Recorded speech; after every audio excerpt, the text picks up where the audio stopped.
De retour sur le plateau de la tranche info, place maintenant au focus avec notre team du mardi, les membres de l'association Webash, mais aussi Mayembe. Bonsoir les gars. Bonsoir. Bonsoir. Bon, je pense qu'on vous connaît déjà. Hein. Il y aura les petits satés là, vous aurez leur nom et prénom. S'ils veulent dire, ils diront. Tout simplement. Alors, on a beaucoup de choses à traiter aujourd'hui. Avant d'en venir au point technique, puisque Yoel a un truc de génial ce soir à nous montrer. Hein, je sais pas trop faire des happenings, mais bon, je vous dis, ça va vraiment être surprenant. Moi, je suis sur le cul là. Je suis surpris, en tout cas, de ce qu'il vient de nous montrer. Là, on a une petite démonstration, là, c'est chaud. On va voir ça tout à l'heure. Et avant ce petit aspect technologique, et le Wi-Fi 7 aussi, parce que j'aimerais bien qu'on parle quand même du Wi-Fi 7. Il l'a annoncé il y a 2 semaines. Donc, j'aimerais bien qu'on parle du Wi-Fi 7 aussi. Et avant tout ça, on va un peu parler politique, puisqu'effectivement, Mayembe a soumis l'élection, donc l'élection présidentielle. Moi, je veux des avis francs. Hein. Je veux des avis francs, tranchés. Hein.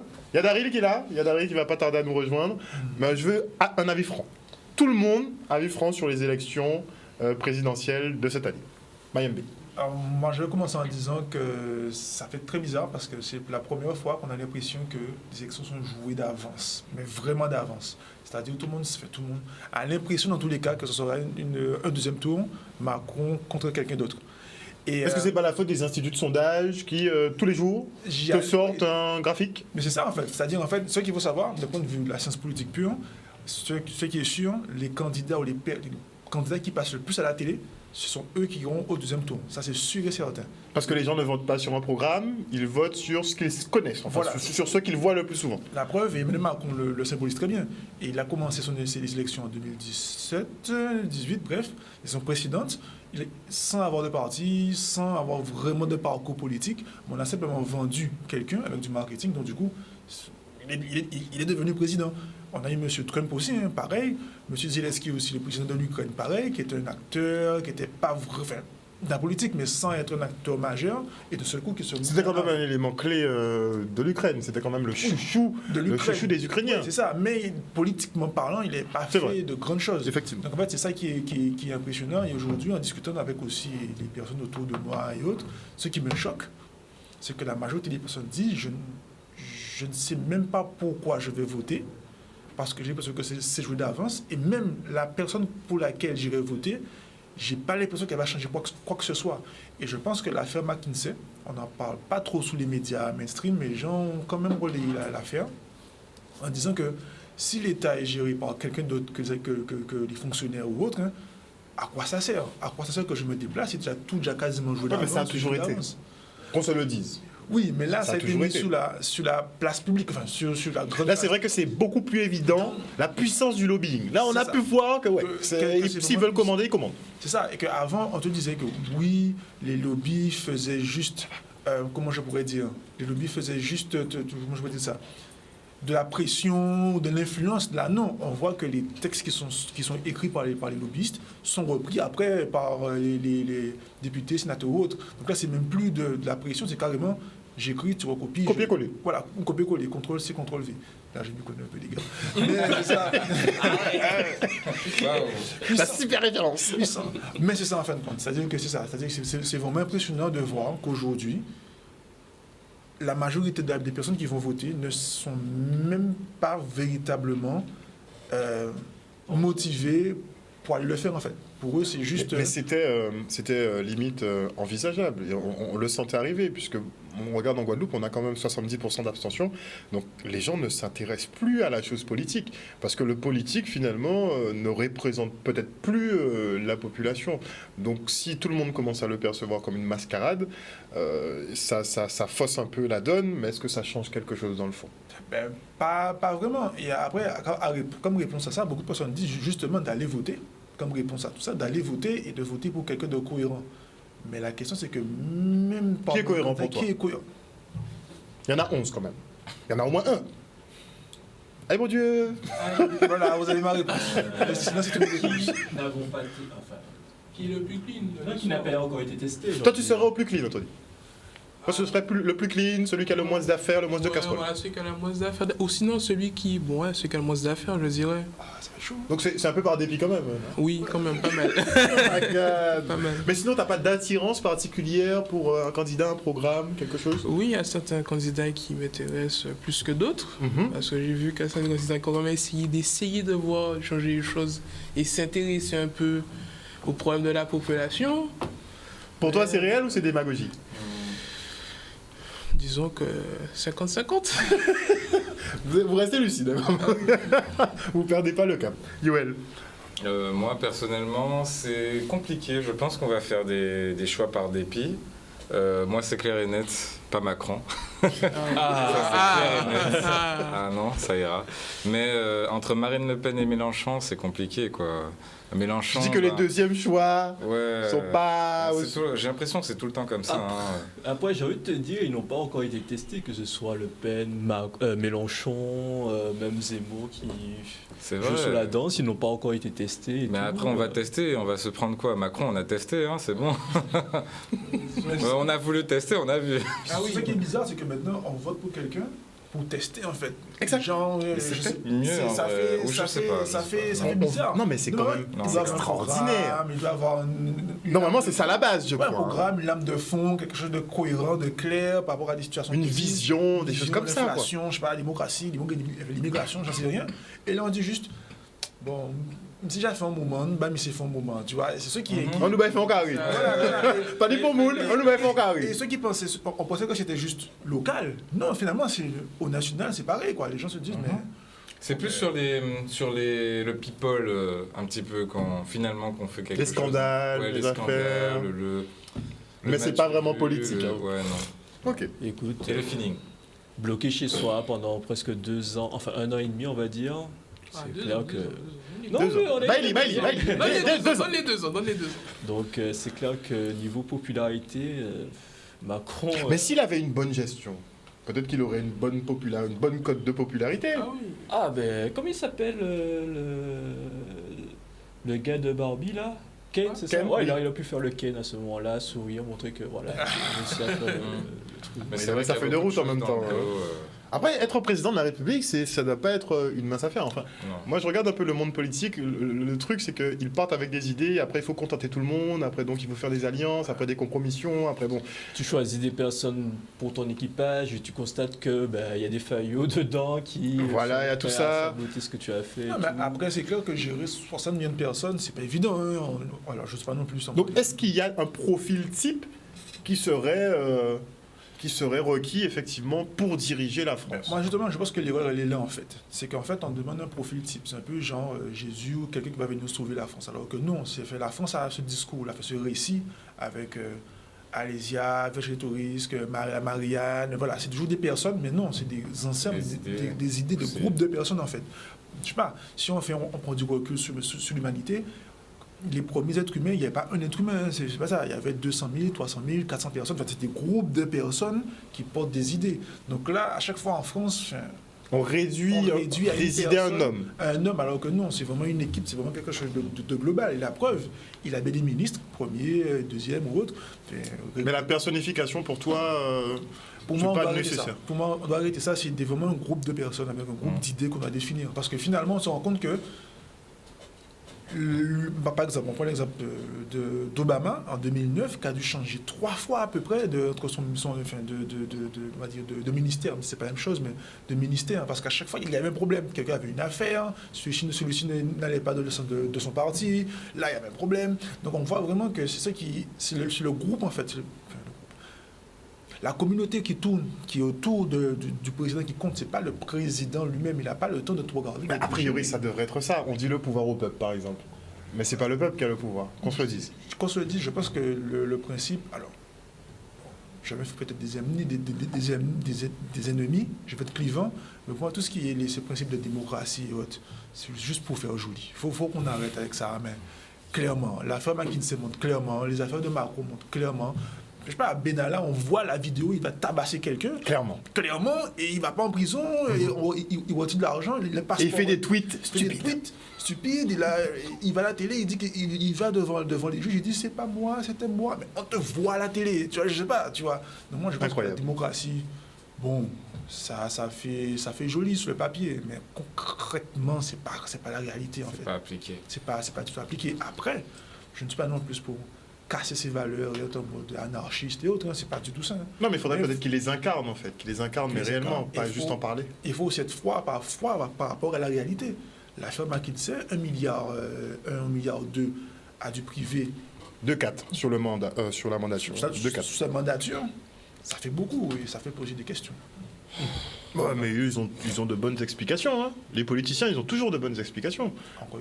Donc, a priori, c'était pas illégal. Bon, c'était pas très moral, mais c'était pas illégal. Après, c'est aussi elle est où la limite entre la légalité et la moralité. Parce que je vais vous dire, nous tous ici, on peut créer une société. En fait, il parle de... il y a, notamment sur le fait de pouvoir payer des impôts ou pas en France, il parle de trust. En fait, n'importe qui ici peut créer un trust, en fait, parce que c'est légal, en fait. Il suffit juste, on est européen, on crée une société en Angleterre. Enfin, je dis ça à la télé. Je pense qu'on aurait dû me payer pour ça, en fait. Mais bon, c'est pas grave. J'explique au moins la base, parce qu'après, il faut savoir comment. On peut expliquer globalement. Tu peux créer, tout le monde peut créer un trust. Ce trust-là, finalement, on va prendre le cas de Macron précisément. Il a signé un gros contrat, il a permis la signature d'un gros contrat entre Nestlé et Pfizer. Un gros contrat qui lui a rapporté sur le papier, a priori, 2 millions. Aux alentours de 2 millions. Mais effectivement, dans ce milieu-là, il semblerait qu'on te paye 20%, 20% en numéraire justement sur le coup, et 80% qui sont versés donc dans un trust. Et le trust est monté de telle façon à ce que l'argent ne t'appartienne pas, sauf quand tu le demandes. C'est ça. Donc effectivement, en l'état, on parle de dizaines de millions d'euros qu'il aurait touché effectivement pour ce contrat Nestlé-Pfizer. Et donc, ces millions d'euros seraient hébergés dans un trust qui ne lui appartient, enfin, qui n'est pas à lui... Techniquement, qui ne l'appartient pas. Voilà, qui ne lui appartient pas techniquement, mais il suffit qu'il passe un coup de fil et effectivement, tout cet argent-là sera mis à sa disposition. Donc, c'est légal, mais... La moralité dans tout ça... J'ai l'impression que c'est pour les mauvais jours. Oui, c'est des espèces de petits parachutes, quoi. Ouais. C'est au cas où si quelque chose se passe, bon, tu sais que tu as 20, 30, 40 millions qui sont bloqués sur un compte, tu as un coup de téléphone à passer et c'est bon, tu es tiré d'affaire. Les présidents des grandes banques, les Man Groceries, Marine Pose et d'autres, c'est un peu ce qu'ils font. C'est-à-dire que quand... Mais tout le monde dans cette je donne juste une image, que quand on vous dit que la banque tombe en faillite, mais le président prend 66 millions. Oui. En fait, c'est le trust qui va juste chercher, récupérer et prendre, en fait, c'est juste ça. Et n'importe qui ici peut le faire, c'est tout à fait légal et... Pas moral, mais légal. Bonsoir à la population, Gary Miguel. Donc, d'ailleurs, même dans le domaine de la crypto-monnaie, il y a une grande société récemment qui a, on va dire, hypothéqué sa crypto-monnaie, c'était de l'ordre du milliard de dollars, pour simplement lui servir de garant pour pouvoir acheter. En fait, en gros, ils ont donné, on va dire, par exemple, 250 bitcoins à une entreprise pour que l'entreprise lui donne de l'argent, donc la valeur des bitcoins, pour acheter d'autres bitcoins. Et donc, du coup, ils ont gagné encore plus d'argent et ils ont récupéré leurs bitcoins. Mais c'est pas un État qui a fait ça? Non, c'est pas un État. Particulier, ok. Non, c'est pas un État. Et pour donc répondre à la question politique, de savoir pour qui il faut voter, est-ce qu'il faut voter, est-ce qu'il faut aller voter, moi je dirais que chacun est libre de faire ce qu'il veut.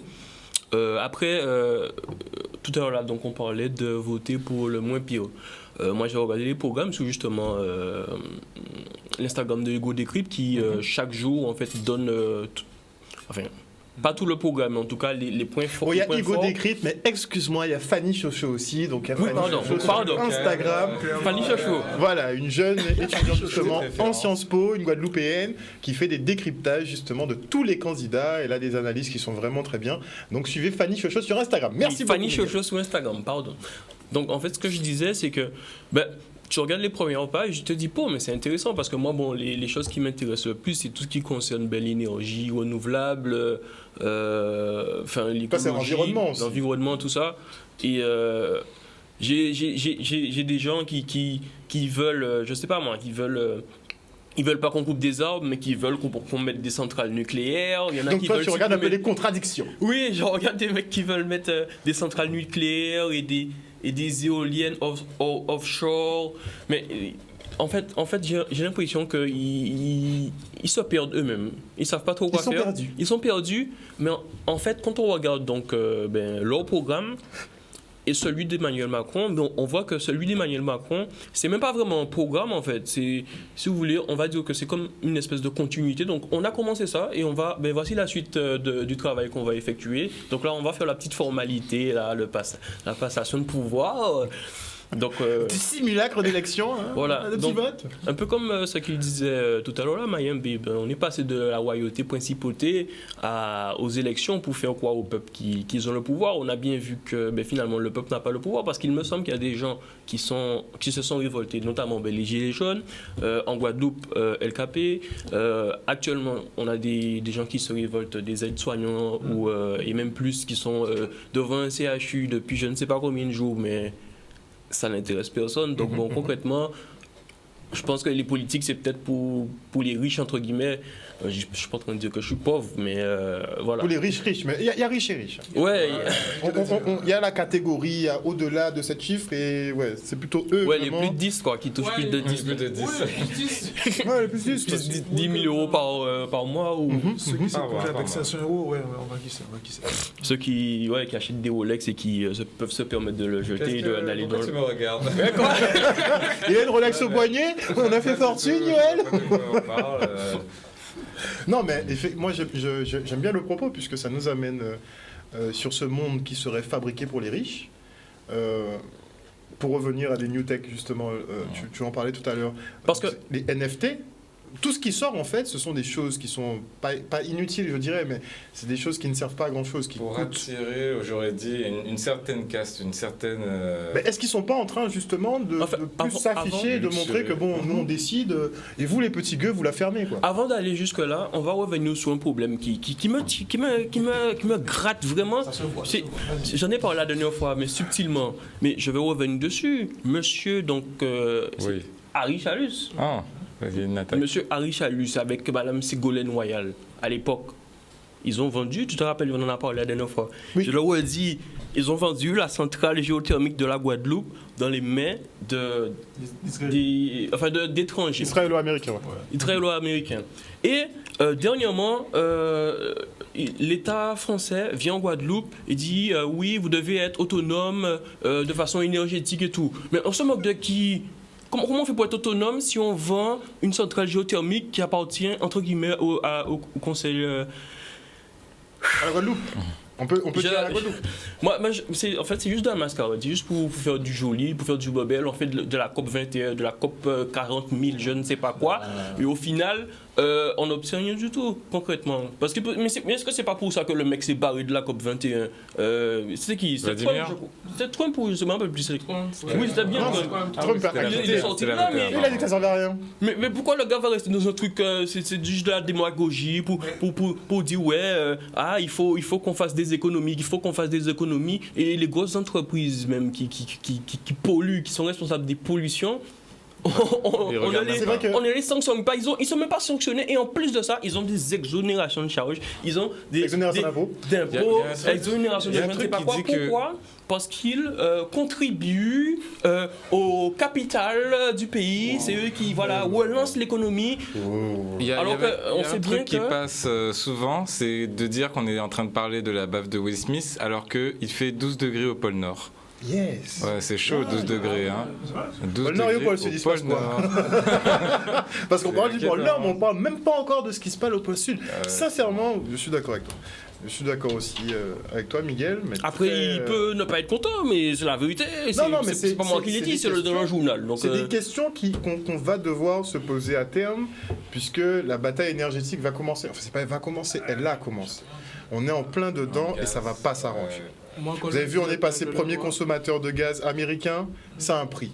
Ça aura un coût, ça aura des conséquences. Donc bon, on verra. Les esprits vont peut-être réfléchir différemment. Mais non, mais ils voulaient justement faire une centrale, bagage charbon à Marie-Galante. Hein? Non, oui, mais ça c'est un plan bizarre. Oui, mais c'est un plan Pokémon. Ce sont des plans Pokémon, ils ont que des idées. Des idées pas lucides, c'est pas lucide, tu vas faire une centrale. Après, c'est une question d'objectif et de point de vue.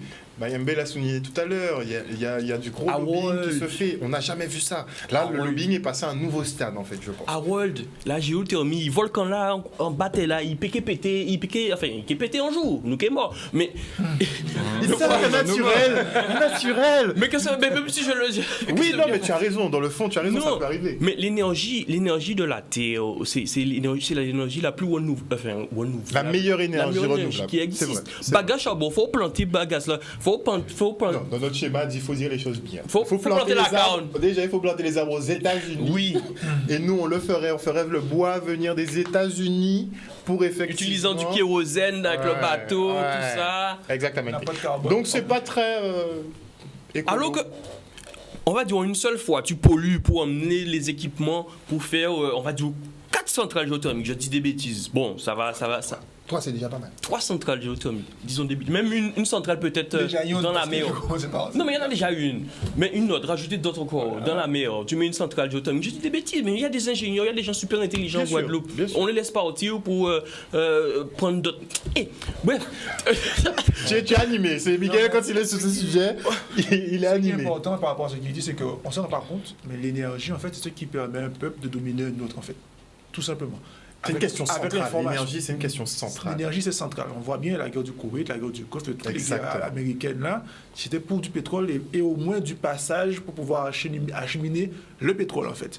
Donc c'est la base d'une civilisation en fait. Et aujourd'hui, quand je parle de civilisation, les Qataris, il y a 20 ans, on s'en foutait royalement. On ne savait pas qui c'était. On ne savait même pas. Et là, ils rachètent la France. Clairement, donc c'est ça en fait l'énergie aujourd'hui et la guerre en Ukraine, avec la Russie, le montre en fin de compte.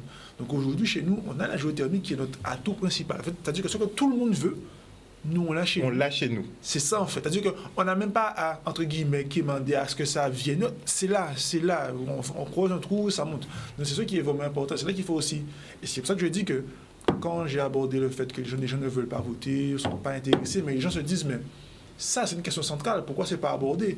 C'est-à-dire, Mélenchon vient, Macron vient, mais pourquoi il ne dit pas, mais la centrale géothermie, je vais éclaircir l'affaire, ça va appartenir aux Guadeloupéens. Il dit ça.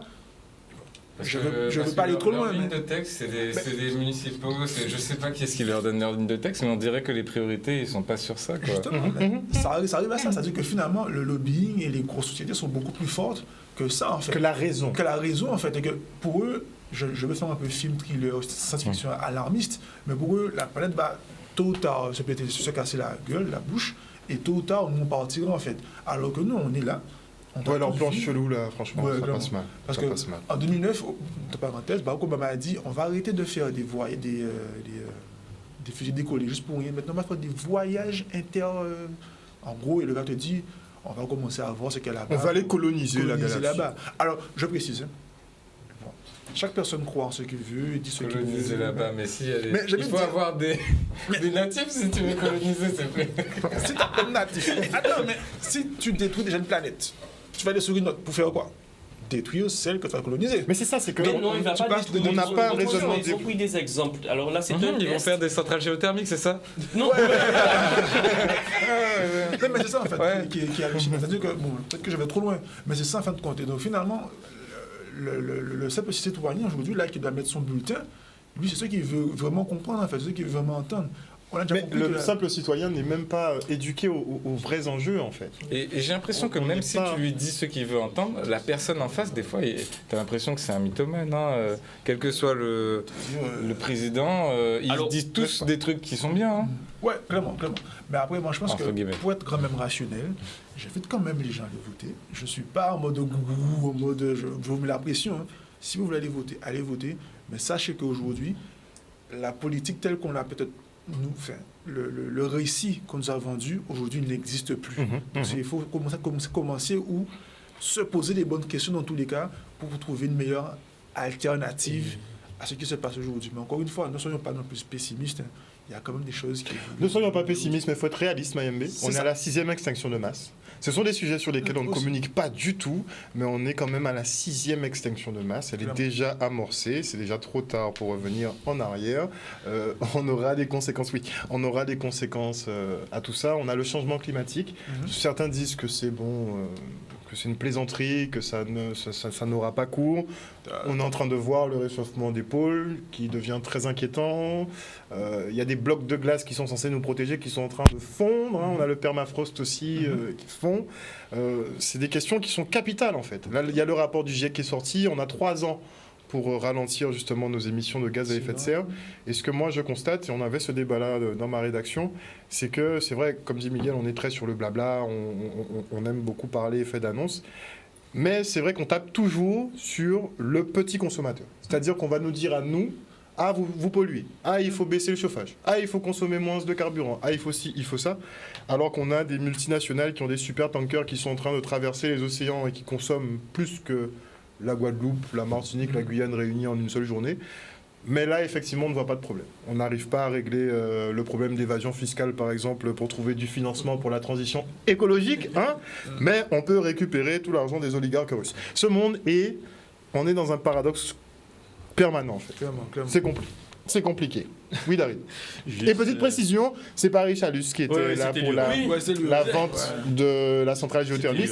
C'est Monsieur Delurel. Oui, oui. Il faut rendre à César ce qui appartient à César. Pardon, Monsieur Chalus. ouais. Parce que là, si j'écoute l'émission sur Cam ici. non, mais j'attendais. Je savais que c'était. Tu vois, je me suis. Non, mais pour toi, c'est le président actuel. Donc tu as vu, machin, je vois un peu l'image. Mais non, c'était 2009, c'était Victorin Lurel qui était président de région. Donc Chalus, bon.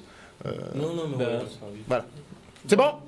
Mais juste, je voulais dire, pour ajouter une petite couche, faut pas oublier que Dubaï, c'est une clim dans le désert. C'est tout ce que j'avais à dire. Au revoir. Pour le mondial, on aura l'occasion de voir. Non, mais on va le voir pour le mondial, parce que le cas, il dépense un paquet d'énergie pour rien, en fait. Mais bon, ce monde-là, bref. Yoel, on peut avoir une toute petite... Oui, Jordan. Juste... Mettre l'écran de Yoel, on voudrait juste voir un petit peu ce que tu vas nous montrer après la pub. Donc vite fait, si tu peux nous dire... Cassailler ça même. Tu me dis que c'est bon. Oui. Alors en fait, ce qu'on voit là, c'est de la reconnaissance de sentiments. Qui permet en gros de... Bon, on le voit pas très bien à la caméra, mais c'est super réactif, qui permet en fait de, à partir d'images en live, mesurer quel est le sentiment qui est retranscrit, et ça permettrait beaucoup de choses, de bien comme de mal. Beaucoup on le surveiller.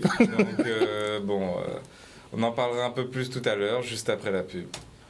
On est parti. Donc à tout de suite. De retour sur le plateau du Focus, on va donc découvrir une application assez singulière que Yoel nous a dégotée. Yoel.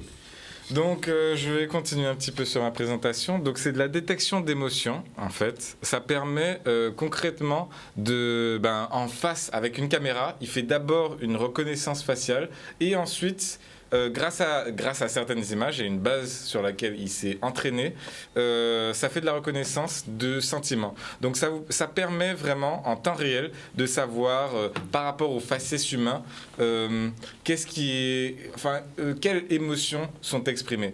Donc ça pourrait permettre d'énormément de choses. C'est presque comme je ne sais pas si les téléspectateurs ont connu ça, du Lie to Me, des émissions comme ça où le gars il regarde juste le visage de quelqu'un, ils voient un petit rictus et ils disent « toi tu me mens » ou « toi tu me dis la vérité ». Ça peut être nouveau détecteur de mensonges ? Exactement, mais juste à partir d'une image, il n'y a pas de machine à mettre sur soi, etc.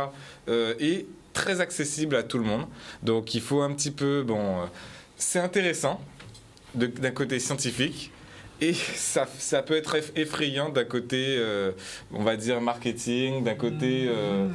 D'un côté éthique. Éthique, exactement, parce que comme toutes les technologies, on aura toujours peur. En fait, si on arrive à des points comme ça, on estime concrètement que l'homme est prévisible. Et je pense que ça tue beaucoup de magie qu'on se fait de l'être humain. Et s'il est prévisible, ça veut dire qu'on peut le contrôler. Si on peut le contrôler, exactement, on peut lui faire du bien comme on peut le détruire. Exactement. Et exactement. Ça, on peut lui prendre son argent, on peut totalement le détruire, on peut le manipuler toute sa vie pour qu'on pense que ce qu'il fait est bien, ou on peut le diriger vers les bonnes choses. Yoel, n'est-ce pas déjà ce qui se fait? Alors, je vais pas m'avancer sur ça, on est dans un... Moi, je dirais, on avait déjà parlé du fait que grâce aux caméras de surveillance des supermarchés, on pouvait, grâce aux statistiques, savoir, on a vu tel client qui s'est arrêté sur tel produit et tout, donc on peut dire que ce produit-là est apprécié plus que l'autre, donc on peut le laisser, celui-là pas trop, donc on le retire, et les détections d'émotions, ce serait le summum de la précision en fait. Et on pourrait croire que on pourrait croire que c'est difficile, que c'est pas atteignable, mais c'est facile à faire. Peut-être que le visuel que je vous ai montré est peut-être là je vous montre. Donc là, dis-nous ce qu'on voit à l'écran concrètement. Là on voit ce que j'ai fait entre midi et 2 pour refaire à peu près la même chose aujourd'hui. Donc t'as fait ça entre midi et 2. Oui. Il y en a qui mangent entre midi et 2. Actuellement tu es surpris. Ouais, j'ai fait ça entre midi et 2. Je pense que mes collègues peuvent te confirmer. J'étais en train j'ai dit. Donc tu as codé. Ah, tu es surpris. Tu as codé ça entre midi et 2. Ouais. C'est pour montrer à quel point, en plus de ça, c'est accessible. C'est très facile à faire. Je vais pas te dire, enfin oui, vous pouvez faire, il y a des tutos, etc.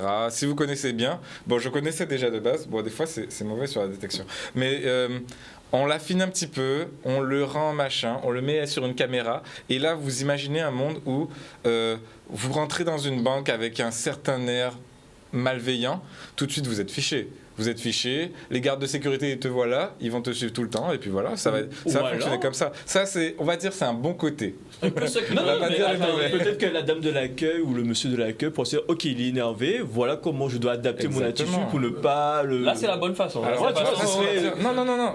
Vous dites ça, mais c'est équivalent à ce que Amazon fait déjà quand ils regardent là où vous allez, là où vous regardez, et ce qui vous intéresse. Mais vous sentez pas que...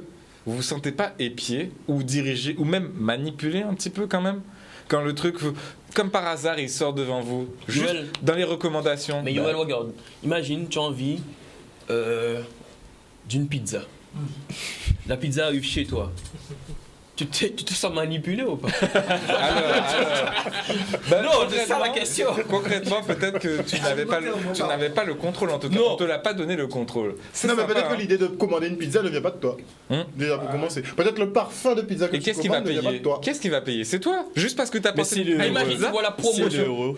Imagine, tu vois la promotion de la pizza pendant que tu es sur WhatsApp. Mais il y a une petite pub je WhatsApp. sais que tu as fait de l'alimentation, mais monsieur, c'est pas parce que je pense à une pizza ou que j'aimerais manger une pizza que j'ai envie qu'on me commande une pizza et de payer une pizza. En plus, peut-être au prix cher. Hein. Mais j'ai pas de contrôle. Imagine que justement ta pizza, tu puisses l'acheter parce que tu as un NFT particulier.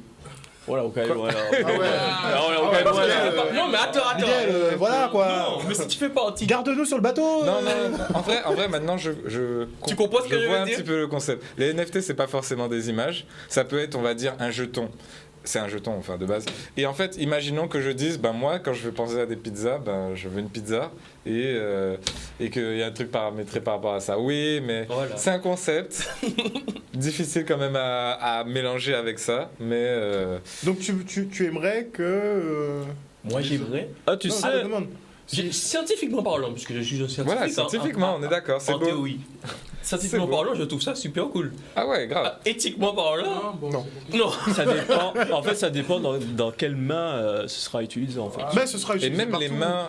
Il a fait ça entre midi et 2. Il a fait son appli entre midi et 2. Donc n'importe qui peut mettre ça devant chez lui, par exemple. Après, maintenant, il y a des protections, mais on va pas se mentir, les protections on peut les contourner entre guillemets. Les RGPD en fait. Par exemple, j'avais déjà pensé à toutes ces idées longtemps avant les RGPD, c'est-à-dire, je sais pas, mettre une caméra devant un magasin. Faire de la reconnaissance faciale, tu sais, le client, il a telle machine, il peut acheter telle pièce, il y a telle pièce qui est le plus achetée dans le magasin, et là, c'est... tu sais déjà à quoi présenter au gars, en fait. Il n'y a même plus à réfléchir, le gars. Tu dis, ah oui, je vous ai vu, et tu fais genre que tu l'as... Alors que ton ordinateur t'a déjà dit, c'est tel monsieur, voici sa machine, etc. Et voici des pièces qu'il va acheter. La dernière fois, il a acheté ça, donc il y a des chances qu'il y a ça qu'il va acheter ensuite. Là, c'est sympa, c'est du pas mal. Gain de temps en fait. D'ailleurs, gain de temps. Mais c'est un petit peu de la manipulation aussi. Voilà, ça peut beaucoup t'orienter en fait. Tu peux être très orienté. Et de RGPD ou de puce ou je ne sais pas quoi. Je sais pas si vous avez remarqué, maintenant il y a des caisses automatiques. Tout le monde trouve ça cool, ça va plus vite. Pas tout le monde. Attends, mais je ne parle pas de toi, je parle des gens qui vont là. D'accord. Même si moi, Même si je fais la queue, frère, c'est pas mon problème, je fais la queue, j'aime bien parler, voilà, Oui, embêter la caissière, embêter le caissier, lui dire... moi aussi. Voilà, enfin bref, donc c'est pas le sujet. En fait, ce que je voulais dire, c'est que dans ces bacs-là où tout est automatisé, enfin, au départ, les objets étaient juste pesés et...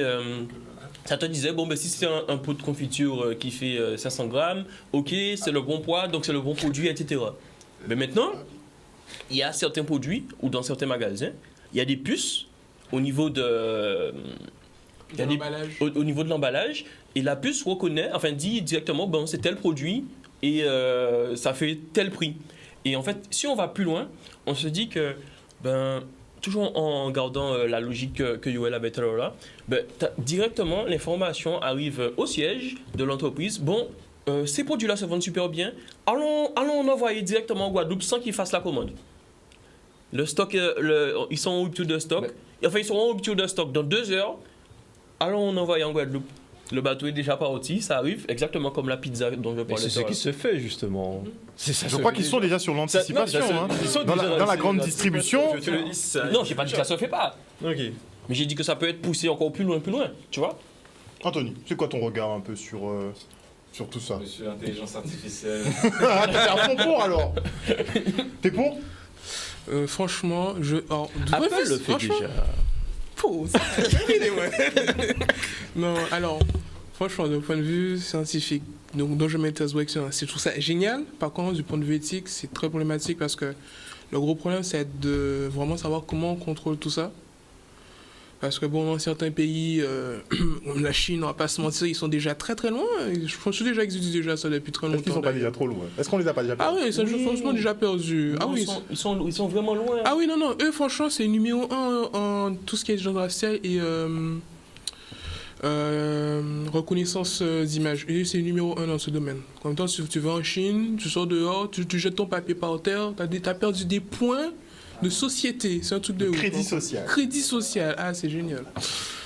Bof, pas trop quand même, moi je vais pas trop en dessin, mais... On est d'accord. Franchement... Passe Mais concrètement, l'univers de l'IA, de l'intelligence artificielle... En fait, l'univers de l'IA, elle est très intéressante. Si elle est bien utilisée, ça peut optimiser énormément de choses. On peut aller beaucoup très loin. Ça peut également permettre de résoudre des risques, etc. Par contre, les dérives peuvent aller extrêmement très loin aussi. Okay. Est-ce qu'on est prêt? Toi qui es dans ce milieu-là, alors, tu étudies donc les nouvelles potentialités, les nouveaux débouchés. Est-ce que l'esprit humain, par contre, est préparé à ça? Disons qu'Inga est ton approche, je pense que non. D'accord. Là, franchement, avec les dérives qu'il va avoir, c'est compliqué. Ok. Ah oui. Tu testes tes émotions? Il y a Miguel qui teste ses émotions sur le visuel, s'il te plaît, Jordan.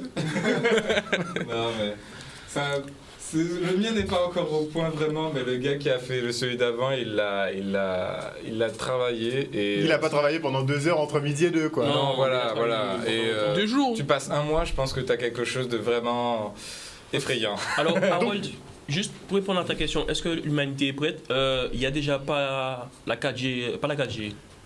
Oui, il n'y a déjà pas la fibre chez moi, donc... voilà. Non, mais reste vraiment, il n'y a déjà pas la 4G partout. C'est pas chez toi, mais dans les entreprises, qu'est-ce qui va se passer? Toi, tu n'as pas de 4G, tu sais toujours pas... Tu sais même pas qu'il y a de la 5G. Ah! Et d'un coup, les gens c'est pas tant une préparation à ce niveau-là, une préparation technique, on va dire. Tu veux du mental? Oui, c'est plus... En fait, moi, je me dis que Internet, c'est vraiment jeune. Internet, c'est sorti il y a 20 ans. On n'a même pas encore pris le temps de digérer cette technologie-là qui est en train de bouleverser nos vies du tout au tout. Mais tout ça, c'est à cause des lois. Tout ça, c'est à cause des lois. Pourquoi? Comme il a dit, en Chine, c'est... Comment dire? Le gouvernement c'est pas le même type de politique. C'est-à-dire qu'ici, on est beaucoup sur l'éthique quand ça nous arrange. Et du coup, on essaie de protéger donc, les consommateurs sur... je sais pas, moi, à un moment, on voulait pas que les gens marchent avec des montres qui puissent prendre leurs données de santé. Encore mieux, Facebook, par exemple, avait été condamné à ce que... Enfin, les autorités européennes ne voulaient pas que les données des utilisateurs puissent être récupérées par Facebook, sans leur consentement, en fait. Parce que le consentement, c'est quelque chose qui est que... Le nombre de caméras que vous voyez, même déjà ce soir, bon, on est un petit peu à la télé, mais juste le nombre de caméras que vous croisez, c'est facile avec ce genre d'application. Dès que vous détectez un visage, vous pouvez l'enregistrer et c'est bon. Voilà. C'est fini, il n'y a pas sans consentement rien. Parce que je sais pas si que j'étais un peu concentré sur l'ordinateur, mais pour que les gens puissent bien comprendre, en Chine, il y a, comme en Guadeloupe, il y a des écrans partout, mais imaginez, vous marchez en plein Pointe-à-Pitre, il y a des écrans partout, et puis il y a un écran, un agent qui, par exemple, pointe son écran sur moi, un des écrans sur moi, enfin une caméras plutôt, pas l'écran, la caméra, et il essaye de savoir, je sais pas, combien d'argent qu'il y a sur mon compte, est-ce que j'ai une sécurité sociale, est-ce que j'ai déjà volé les manques de ma voisine, est-ce que... Et si c'est quelqu'un de l'État, il a accès à tout ça, il n'y a pas de souci. Justement, alors ça pose la question de la transparence. Est-ce que vous êtes prêts, puisqu'on arrive dans le nouveau monde, est-ce que vous êtes prêts à faire preuve d'une transparence totale? Mais quand je dis totale, c'est total. Ça va du président aux citoyens. Oui, je réponds à ta question, Les présidents sont sur écoute quand même. Eux-mêmes sont sur écoute, donc c'est pas le citoyen lambda qui va apparaître, mais du président au citoyen lambda. Oui, Dari. Je réponds à ta question en te posant une autre question. On fait pas ça normalement. Est-ce que quand tu vas sur un site internet et qu'on te dit acceptez-vous les conditions, tu les acceptes? Non. Ouais, mais moi je suis comme ça. Donc... moi c'est pas mon esprit de contradiction, mais c'est que je sais ce qu'il y a derrière en fait. C'est de l'hameçonnage en fait. Les 3/4 du temps, bon voilà quoi, on te fait cliquer sur un truc histoire de récupérer des trucs. C'est toujours de non sur internet, donc je suis très méfiant moi en fait. Moi personnellement j'accepte parce que je me dis je veux voir le contenu et tout, donc ils m'ont donné un truc, moi je leur donne comme quoi voilà je voulais regarder leur contenu et voilà. Moi je leur donne et je le reprends. C'est la même chose localement. Je parle même d'une manière globale. Il y en a qui sont presque prêts à tout donner à ce genre de choses, alors que localement, ils donnent rien. Bim. Parce que, en fait, moi, je regarde un peu le comportement de l'être humain en global, et je sais pas si vous, c'est le cas, mais est-ce que vous donneriez, par exemple, le code de votre téléphone à votre conjointe ou votre partenaire? Bah oui, moi, j'ai déjà fait. Code, AMB. Il n'y a pas de code sur le téléphone. Tu es plus sûr? Moi, en fait, je suis pas pour la transparence totale, en fait. Parce que la problématique, c'est... toute la technologie, tout ce qui nous entoure, en fait, c'est bien, et marketing, ce que vous voulez, mais c'est en fait entre les mains de qui tout cela va arriver, en fait. C'est ça, en fait, qui est important. C'est-à-dire qu'aujourd'hui... L'utilisation qu'on qui en est faite. Si c'est pour améliorer l'humanité, découvrir des fonds marins qu'on n'a pas encore justement découverts, parce que justement, aujourd'hui, il y a des fonds marins qu'on ne connaît pas, qu'on ne peut pas accéder. Voilà, je sais pas, si on veut aller, par exemple, Monsieur Miguel, on veut aller, par exemple... Moi, je peux aller. La prochaine fois, c'est confisqué. Ouais, en fait, laissez écouter, ils ne savaient pas. Non, mais voilà, mais c'est ça en fait. C'est-à-dire qu'il y a des choses qu'on ne sait pas sur nous-mêmes, sur l'environnement qu'on a autour de nous. Exactement. Mais on veut déjà savoir comment je vais manipuler mon voisin ou l'autre. Et c'est ça le pire. Des entreprises pourront peut-être même savoir avant toi ce que tu veux. C'est ça, et vous vous en rendez pas compte. Enfin, alors là, tu vas te poser, est-ce que c'est vraiment moi? Ou est-ce que c'est l'estimation que l'application fait de moi? Donc comment vous gérez? Comment tu sauras qui est ton vrai toi si on t'anticipe alors que tu aurais peut-être changé d'avis? Et exactement, tu peux pas, tu n'as plus droit à la diversité. En fait. Grosso modo, c'est ça. On t'a fait tout un chemin en disant toi tu es comme ça et tu pourras pas en sortir. Yeah. C'est tout. Mais à ce moment-là, est-ce que tu es un être humain? C'est-à-dire un être humain qui est homo sapiens sapiens, ça veut dire homme de sagesse, sagesse, sagesse. Là, la sagesse, là, je ne la vois pas. On l'a laissé en route. Elle l'a laissé en route, en fait. Donc, c'est vraiment ça. C'est-à-dire qu'un être humain, c'est quelqu'un qui doit simplement vivre dans un environnement qu'on lui a donné avant même son existence. C'est ça, un être humain, en fin de compte. Et là, on se rend compte que l'existence qu'il y avait avant, franchement, on s'en fout royalement. Et aujourd'hui, mais clairement, et aujourd'hui, on veut nous mettre dans un monde, dans des cases où tu as fait telle école, tu veux manger à telle heure. En fait, c'est comme les chiens, mais les canards, les poules qu'on a. Les canards sont plus libres que nous. Voilà, c'est ça, mais finalement, c'est ça. Donc finalement, on se demande, mais nous, en tant qu'être humain, être vivant, être de sagesse, où allons-nous finalement? Et est-ce qu'on est prêt à... Parce que la limite maintenant, elle est où? Est-ce que notre corps même nous appartient? Parce que finalement, si tu te lèves quelque part, mais ça, si tu te lèves quelque part, et tu te lèves, tu prends ton téléphone pour pouvoir regarder Instagram. Le téléphone technique, mais tu n'as pas appelé. Le vaccin a posé cette question-là. Mais c'est ça, en fait. Oui. Est-ce qu'un vaccin expérimental et tout pouvait être de ce fait donné à tout le monde, presque forcé à tout le monde et tout Est-ce qu'un État peut obliger quelqu'un à la vaccination? Est-ce qu'un téléphone peut t'obliger à le prendre? Parce qu'en fait, ton vélo, tu vas le prendre parce que tu veux aller d'un point A à un point B. Mais ton téléphone, tu peux le prendre et rester sur Instagram et rien faire de ta journée, en fait. Donc c'est ça, en fait, qu'on est en train de vivre aujourd'hui et qui est terrifiant. C'est-à-dire, est-ce que l'humanité veut aller dans ce sens-là? Bon. C'est pas que l'humanité voulait, mais il y a des personnes qui voulaient et on nous a emmenés dessus. Et on est dessus. Et avec ce type de technologie, encore une fois, c'est bien, tu vois, je me mets en question. Moi, je ne me connais pas. Moi, c'est CTRL-C, CTRL-V, les gars. Mais en tout cas, ce qui est sûr, c'est que quand on regarde entre les mains de qui ces technologies-là retombent, l'utilisation qui en est faite, moi, ça m'effraie en tout cas. Je sais pas. En tout cas, quelque chose d'un peu moins effrayant sur lequel on peut partir, c'est une certaine guerre qu'on est en train de vivre. Non, qui est fini, mais cette guerre, bon, tu sais, j'ai eu un peu de mal avec le titre Pixel War parce que je me suis dit, attends, il y a une guerre qui se fait juste à côté, une vraie guerre, et ils osent. Et on est en train de parler d'une Pixel War. Voilà. Donc c'est quoi ça?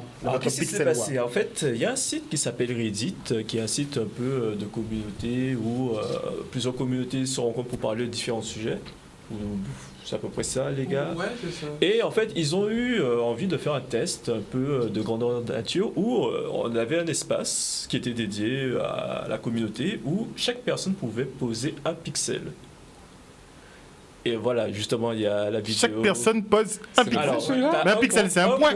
Un pixel, il y a 1 million de cases de pixels. Donc, ça veut dire que... On montre l'image un petit peu, voilà. Alors, voilà ce que ça a donné. Ça a duré 3 jours. Et en fait, des millions de personnes se sont connectées et ont essayé de faire tous ensemble avec un pixel tous les 5 minutes.